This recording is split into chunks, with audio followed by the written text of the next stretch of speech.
నమస్కారం. మాఘ పురాణం 26వ రోజు పారాయణలోకి వచ్చాం. ఈ రోజున మాఘ బహుళ ఏకాదశి, విజయ ఏకాదశి అంటారు. ఎవరెవరు ఉపవాసం ఉండదలుచుకున్నారో ఆ ఏర్పాటు చేసుకోవచ్చు. పగలు ఉపవాసం ఉండి పగలు రాత్రి కూడా మొత్తం రోజంతా ఉండొచ్చు. ఉండలేని వాళ్ళు ఏదైనా ఫలహారం లాంటిది తీసుకుని ఉపవాసం ఉండొచ్చు.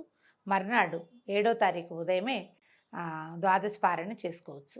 అవకాశం ఉన్నవాళ్ళు ఉపవాసం ఉండండి. లేదా ఏమో ఉపవాసం అంతా పూర్తిగా అన్నం మానేసి ఉండలేమండి అంటే 2 పూట్ల ఏదైనా ఫలహారం చేసైనా ఏకాదశి ఉపవాసాన్ని ఉండొచ్చు. అయితే ఇప్పుడు మనం ఏం కథలో ఉన్నాము? సులక్షణ మహారాజు కుమారుడు లేక ఆయనకి భగవంతుడు ఇచ్చిన అవకాశం ప్రకారం జన్మించినటువంటి కుమారుడు అడవిలో పక్షులతోటి పెంచబడి చివరికి ఒక ముని భార్యలతోటి సంరక్షించబడి మళ్ళీ అడవికి చేరిపోయాడు. విధి ఎంత విచిత్రమైందో చూడాలి. పాపం ఆ బాలుడి జాతకం ఏమిటో కానీ కన్నతల్లి పుట్టుకతోటే ఇది అబ్బాయి పుట్టాడు, ఆవిడేమో క్రూర మృగానికి బారిన పడి కన్నుమూసింది. ఇప్పుడు పెంపుడు తల్లి ఏమో అడవిలో పడేసి వెళ్ళిపోయింది. పాపం ఆ బాలుడికి దిక్కెవరు? దీనుల్ని కాపాడడానికి దేవుడే ఉన్నాడట్టుగా ఈ శ్రీహరే అతన్ని సంరక్షించాలి. నా అన్నవాళ్ళు కనపడక ఆ నిర్జనవన ప్రదేశంలో ఆ బాలుడు ఏడ్చేడ్చి ఒక తులసి మొక్క సన్నిధిలో నిద్రాదేవి ఒడిలోకి జారుకున్నాడు. పిల్లాడు చంటెప్పుడు అంటే ఏడాది వయసు అప్పుడు అడవిలోనే ఉన్నాడు. వాడికి అడవి కొత్త ఏం కాదు. కానీ 3 ఏళ్ళు మనుషుల ఆలనా పాలనాలో ఉన్నవాడు, మనుషుల సాంగత్యంలో ఉన్నవాడు. ఒంటరితనాన్ని సహించలేం.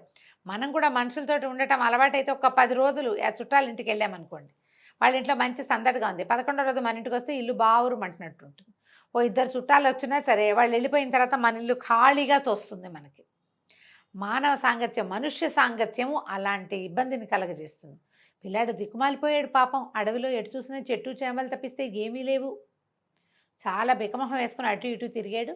ఓ చెరువు పక్కన ఏవో తులసి చెట్లు ఉంటే ఆ తులసి మొక్క సన్నిధిలో పడుకుని నిద్రపోయాడు.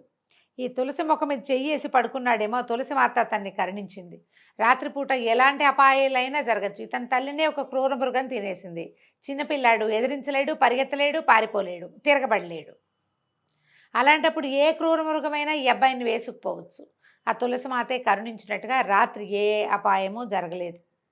ఒంటరిగా పొద్దున నిద్రలేచి చూసుకుంటే ఏముంది, పిల్లవాడికి ఏమీ తోచల. నిర్జన ప్రదేశం, ఒంటరిగా ఉన్నాడు. ఓ విపరీతంగా ఏడ్చాడట. పెద్ద నోరు పెట్టి ఏడుస్తున్నాడు, తన వారెవరు కనపడకపోయేసరికల్లా.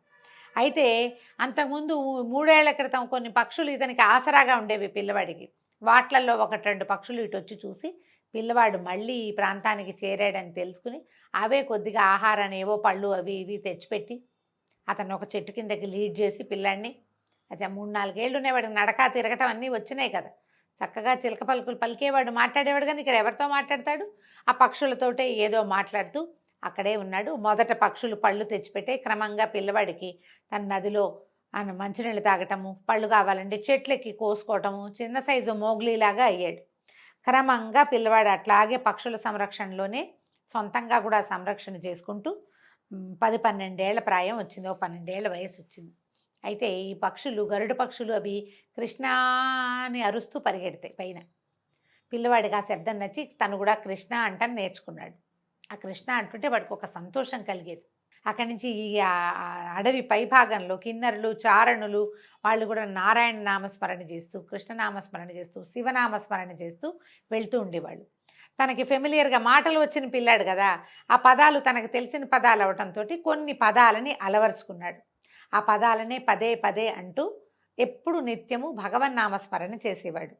అయితే వాడికి బాధగా ఉండేది. ఆశాపాశాలతో, నిరాశ నిస్పృహలతో చాలా సతమతం అవుతూ ఉండేవాడు. ఎవ్వరూ లేకుండా ఈ ఒంటరిగా ఉండటం అది వాడికి నచ్చేది కాదు. చాలా దుఃఖపడుతూ ఉండేవాడు.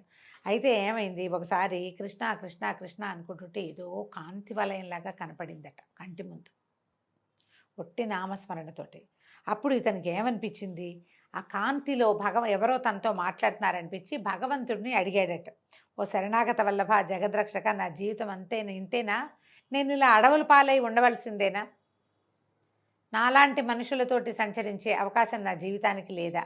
నేను ఈ అడవిలో ఒంటరిగా నిరాశతోటి, తోడు లేకుండా ఇలాగే నేను జీవించాలా? నేను నా వారిని కలవలేనా? నా జీవితం ఇంతేందా అని పరిపరి విధాలుగా ప్రశ్నిస్తూ దుఃఖిస్తే అప్పుడు ఆ వెలుగులోంచి అతనికి ఒక ఆకాశవాణి వినపడింది. ఏమని చెప్పింది? కుమారా, బాధపడద్దు. దగ్గరలో ఒక సరస్సు ఉన్నది కదా, మాఘమాసం ప్రవేశించింది. నిన్నటి నుంచో ఇవాళ నుంచో వచ్చిందనమాట. కావున నీవు పోయి ఆ నీటిలో స్నానం చేస్తే ఆ శ్రీహరి కరుణించి నీకు ప్రత్యక్షం అవుతాడు. ఇతను కనపడింది ఒట్టి వెలుగే, భగవంతుడు కనపడలా, ఆ వెలుగే కనిపించింది. అయితే నువ్వు వెళ్ళి మాఘ స్నానం చేయమంటే ఈ పిల్లవాడు ఏం చేశాడు, ఆకాశవాణి పలుకులు విని ఆ నదీ తీరానికి వెళ్ళి నదిలో శుద్ధంగా స్నానం చేసి అప్పుడు విష్ణు ధ్యానం చేయటం మొదలుపెట్టాడనమాట. అయితే ఈ రాజకుమారుడి అకళంక భక్తి శ్రద్ధలకు నిర్మల ధ్యానానికి మహావిష్ణువు సంతోషించి లక్ష్మీదేవితో సహా ప్రత్యక్షమయ్యాడట. కుమారా, నిష్కల్మషమైన నీ నిరుపమాన భక్తికి మెచ్చాను, నీకేం వరం కావాలో కోరుకో, ప్రసాదిస్తానన్నాడు.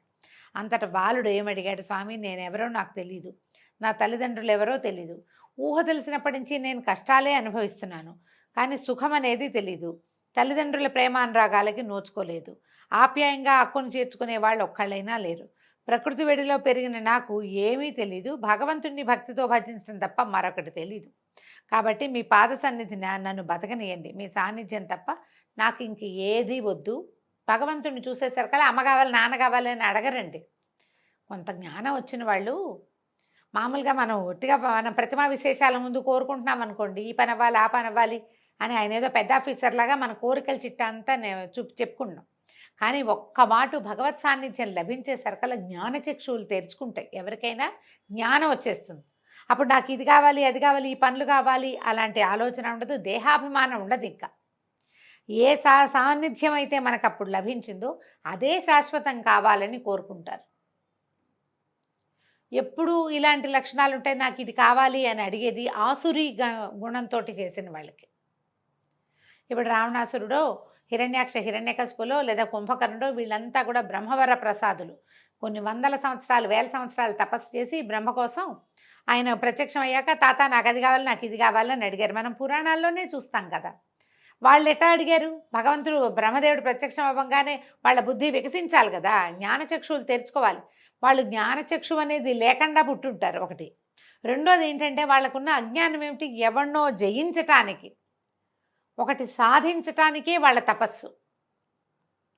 కోరికతోటి తపస్సు చేస్తే ఆ కోరికే తీర్చుకునే మార్గమే ఆలోచిస్తారు. నిష్కామమైన భగవద్ధ్యానం చేస్తే ఏ కోరికలు ఉండవు మనకి. భగవత్ సాన్నిధ్యం లభిస్తే ఆ సాయుధ్యముక్తో సామీప్యముక్తో కావాలని కోరుకుంటారు. కామ్యంగా చేసే విధానం ఎప్పుడూ వేరు. మనం ఒక కోరికతోటి చేస్తే మనము చూడండి ఏదో బయట పెట్టుకుంటాము, ఫలానా పని అవ్వాలి, రోజు వినాయక పూజ చేస్తాను, ఈ పని అయ్యాక వినాయక పూజ మానేస్తామా లేదా, మానేస్తాం. అక్కడి నుంచి ఏదో ప్రోగ్రాము ఒక సరిగ్గా అవ్వాలి, అంత వివాహంగా సుసంపన్నం కావాలి, లేకపోతే ఉద్యోగం రావాలి, 24 శనివారాలు 36 మంగళవారాలు ఏవో మొక్కుకుంటాం. పిల్లవాడికి ఉద్యోగం వచ్చినా పిల్లకి పెళ్ళైపోయినా మంగళవారాలు అటకెక్కుతాయి, అయిపోతుంది. ఇది కామ్యంగా చేసే విధానం. నిష్కామంగా భగవంతుడి కోసం ప్రతి శనివారము నేను పూజ చేస్తా, ప్రతి శనివారం నేను గుడికి వెళ్తానంటే ఇక దానికి ఎండ్లెస్, మనం దాంతోటే వెళ్తూ ఉంటాం. భగవంతుని కోసమే వెళ్ళాలి. శనివారం చాలా విశేషంగా అలంకారం చేస్తారు స్వామిని, ఆ సమయంలో ఆయన్ని దర్శించాలి. ఆయన్ని దర్శనం చేసుకుంటే కనుక దీనికి టైం లిమిట్ లేదు కదా. ఇప్పుడు ఈ రాక్షసులు వీళ్ళంతా చేసిన తపస్సులన్నిటికీ ఒక లిమిట్ ఉంది, ఒక ఆలోచన ఉంది దాని వెనకాల. ఫలానాది కోరుకోవటం కోసం తాతని మా పితామహుడిని ప్రత్యక్షం చేసుకుందామని ప్రయత్నం చేశారు వాళ్ళు. ఈపై అట్లా చేయలే, స్నానం చేశాడు, దండం పెట్టుకున్నాడు. ఇక అదే పనిగా ఏ వెలుగునైతే తను చూశాడో ఆ వెలుగుని ప్రత్యక్షీకరించుకోవడానికి స్వరూపంతో చూడడం కోసం ప్రయత్నం చేశాడు.